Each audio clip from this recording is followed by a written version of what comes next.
그래서 새벽고양이 책은 글이 중심으로 돼서 글에 어울리는 다양한 형태를 만드는 재미난 출판사라고 생각해 주셨으면 좋겠습니다. 새벽 감성의 새벽, 자유분방한 고양이의 고양이, 자유롭게 감성을 담아 책을 만드는 출판사 새벽고양이입니다. 제가 독립출판을 시작하게 된 계기는요, 2017년도 1월에 살롱드북이라는 서울대 입구에 있었던 책방을 처음 방문하게 되었습니다. 그때 제가 조금 놀랬던 거는 기존에 알고 있던 책방이랑은 다른 형태의 책방이었고요. 제가 아직 만나본 적이 없는 책들이 정말 가득한 공간이어서 많이 놀랬던 것 같아요. 그곳에서 책을 고르고 있었는데 사장님께서 그런 말씀을 하시더라고요. 따뜻한 차 한 잔 어떠세요? 라고 말씀을 해주셨어요. 그때 이제 처음 느꼈던 그런 따뜻함에 쉬는 날이면 책과 맥주를 즐기러 매주 방문하게 되었습니다. 그렇게 저는 독립책방을 처음 만나게 되었고요. 그러다가 사장님께서 30 되기 전에 한번 책을 내보면 어떻겠냐 라는 말씀을 해주셔서 제가 과연 책을 만들 수 있을까? 라는 의문점을 가지고는 있었지만 그래도 한번 해보자 라는 마음으로 글을 쓰기 시작해서 책을 내었던 것 같습니다. 그렇게 첫 번째 책인 어른의 혼잣말이라는 시집이 탄생하게 되었던 것 같습니다. 첫 책인 어른의 혼잣말을 내고 나서 정말 제 삶에 되게 많은 변화들이 있었어요. 책을 내고 작가님들이랑 만나기 시작할 때 이런 책 한번 만들어 보면 어떨까라는 생각을 해서 같이 책을 만들기도 하고 행사도 나가기도 하고 그러다가 다음 책은 어떤 책을 만들면 좋을까 고민을 하기 시작했습니다. 그게 바로 프로젝트 메이지의 탄생이고요. 저만 만들 수 있는 책이 무엇일까라는 것을 고민을 했을 때 저는 일본에서 일본 문학을 전공했습니다. 당시에 되게 힘들게 유학 생활을 하고 있을 때 친척분께서 이런 말씀을 하시더라고요. 돈도 안 되는 그런 문학을 배우러 유학을 갔냐? 큰 상처였습니다. 그때 제가 다짐을 했던 게 일본 문학을 전공한 것을 진짜 당당하게 말할 수 있는 그런 날이 오기를 꼭 바라면서 열심히 공부를 해보자 라고 다짐을 했었습니다. 그래서 다음 작품을 고민할 때 그때의 그 다짐이 조금 생각이 났던 것 같아요. 그래서 나만 할 수 있는 게 무엇일까 했을 때 나는 일본에서 대학을 나왔고 일본 문학을 전공을 했으니 이거를 잘 살려보자 라는 생각으로 기획을 하게 되었습니다. 우리나라에서 잘 알려지지 않는 세계 문학, 특히 일본 문학을 중심으로 발굴해서 번역을 하기 시작을 했고요. 조금 더 친숙하게 다가가기 위해서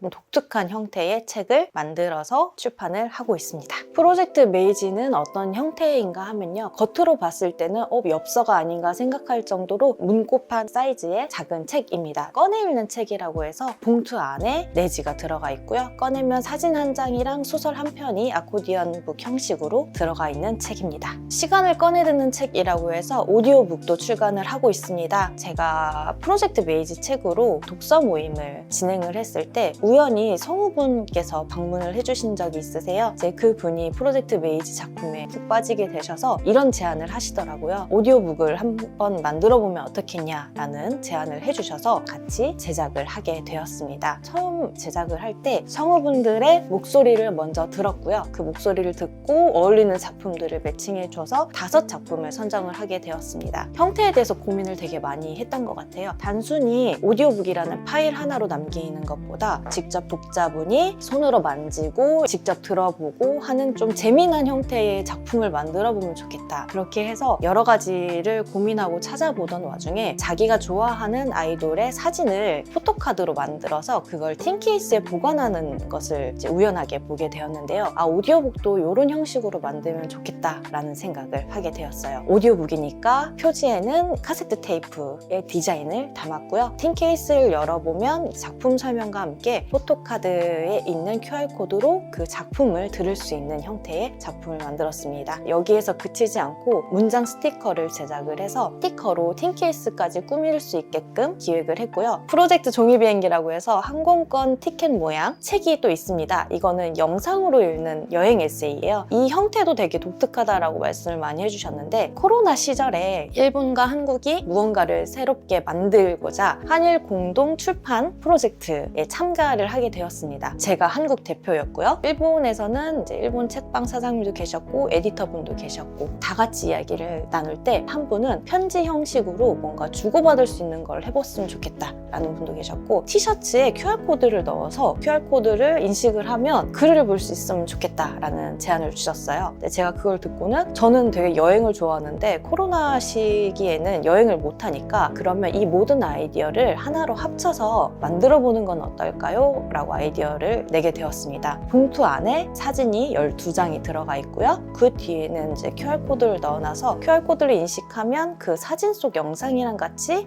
에세이를 낭독하는 형식의 책을 기획을 하게 되었습니다. 종이책과 오디오북 제작의 차이는요, 많이 다른 것 같아요. 아무래도 오디오북이나 영상북 같은 경우에는 그렇게 친숙한 형태의 책의 형태는 아니라고 생각을 해요. 그래서 독자분들이 그것을 경험하는 거에 있어서 약간 머뭇거림은 있는 것 같습니다. 하지만 한번 경험을 해보시면 아, 정말 책이 재밌구나 라는 것을 느껴주셔서 한번 구매하신 분들은 계속 끊임없이 구매를 해주시는 그런 경향이 있는 것 같습니다. 새벽고양이에서 나온 책들이 독특해요. 형태가 독특하고 처음 보여지는 형태이기 때문에 낯설 수는 있거든요. 근데 이거를 시리즈화를 시키는 이유는 계속해서 이런 형태의 작품들을 내면 독자분들도 아, 새벽고양이 책은 새로운 형태지만 재밌다라는 것을 인식을 느낄 수 있도록 해드리고 싶어요. 어떻게 보면 문학이 되게 어렵다고 느낄 수도 있잖아요, 사람들한테 있어서는. 그래서 그분들에게 문학은 되게 재밌는 놀이에요 라는 것을 알리고 싶어서 조금 다양한 형태의 책을 만들었던 것 같습니다. 그래서 새벽고양이 책은 글이 중심으로 돼서 글에 어울리는 다양한 형태를 만드는 재미난 출판사라고 생각해 주셨으면 좋겠습니다. 새벽고양이에서 출판하고 있는 일본 문학 같은 경우에는 제가 다 번역을 하고 있고요. 원서와 번역서의 차이점이 뭐냐고 말씀하시면 번역은 말을 그대로 옮기는 일이 아니라 새롭게 창작해내는 창작물에 가깝다라는 생각을 하게 되었어요. 똑같은 글이라도 누가 번역하느냐에 따라서 다가오는 그 매력들이 다 다르거든요. 그래서 저도 이제 번역을 할 때 좀 주의 깊게 생각을 하게 되는 게 작가가 그려놓은 세계가 있습니다. 제가 그 세계에 들어가서 제가 본 것을 독자분들에게 어떻게 하면 잘 전달할 수 있을지를